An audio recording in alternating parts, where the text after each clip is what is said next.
sol, passé un certain on le nombre voit. d'images. J'observe que vous avez pour l'instant passé un certain nombre d'images et j'observe qu'il y en a d'autres que vous n'avez pas passées. Par exemple, ces supporters israéliens qui disent « Laissez l'armée israélienne gagner et allez vous faire foutre avec les Arabes ». J'ai vu des images qui disent ça, par exemple, vous ne les avez pas passées et elles sont aussi inacceptables. Moi, je n'ai jamais été un partisan de la violence, que les choses soient très claires. Et donc, s'il y a eu effectivement des violences, et manifestement, il y en a eu, elles sont inacceptables. Qui parle d'attaques antisémites à Écoutez, Amsterdam. vous m'avez demandé mon commentaire sur ce sujet. Je vous le dis, je suis opposé à toute forme de violence. C'est une évidence. Je le redis à nouveau. Et donc, s'il y a effectivement eu des violences, je les condamne. Est-ce que c'est de l'antisémitisme ?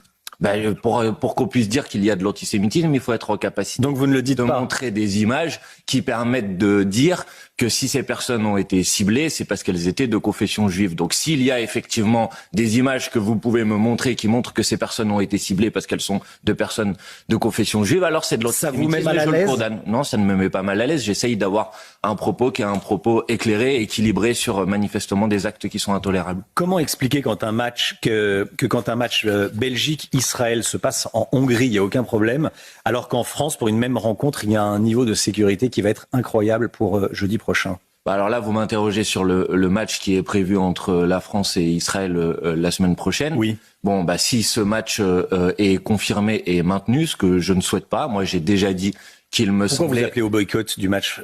Non, pour la raison simple, c'est qu'il me semble qu'aujourd'hui l'armée israélienne commet à Gaza, en Cisjordanie, au Liban, des actes qui sont des violations inacceptables du droit international et qu'il me semble que le football, le sport de manière générale, doit véhiculer des valeurs, des principes qui sont des principes de respect des droits humains.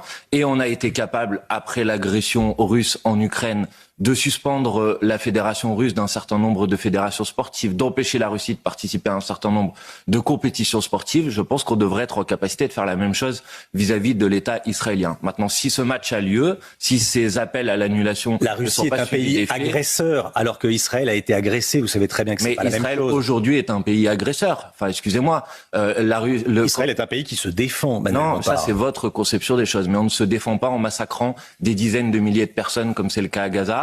On ne se défend pas en agressant une population au Liban, en violant la souveraineté territoriale du Liban. Non, ça, ce n'est pas de la défense, monsieur, c'est de l'agression. Et on ne le fait pas en violant le droit international. On ne le fait pas en massacrant des gens, en massacrant des civils. Ça, on ne le fait pas. Donc, non, ce n'est pas une défense de faire cela. Et donc, je considère qu'à partir de ce moment-là, dans les compétitions sportives, il devrait y avoir des conséquences à cette situation. L'intégrité d'Israël est en danger et c'est une armée d'un pays démocratique qui se défend. Non, l'intégrité du Liban est en danger. L'intégrité de ce qu'il normalement devrait être un État palestinien en vertu des résolutions du droit international est en danger. Vous voyez, moi je Israël j'appelle est à une la démocratie qui reçoit quotidiennement des missiles. Vous imaginez si ça se passait en France ? Monsieur, moi je suis un partisan de la paix. Donc je suis un partisan du fait que l'État d'Israël puisse vivre en liberté et en sécurité. Pour y parvenir, il faut tout simplement respecter le droit international. C'est-à-dire qu'Israël doit cesser son agression vis-à-vis de la population civile de Gaza. Israël doit cesser son agression vis-à-vis du peuple libanais. Et on doit créer les conditions d'un accord de paix par un cessez-le-feu, par le respect du droit international, ce qui permettra à la fois aux Palestiniens de vivre en paix et en liberté et aux Israéliens de vivre en paix et en liberté. C'est ce que je souhaite.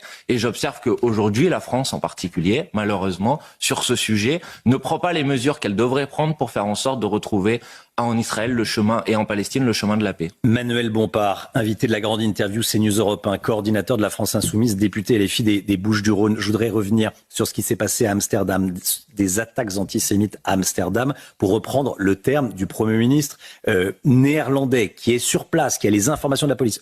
Des attaques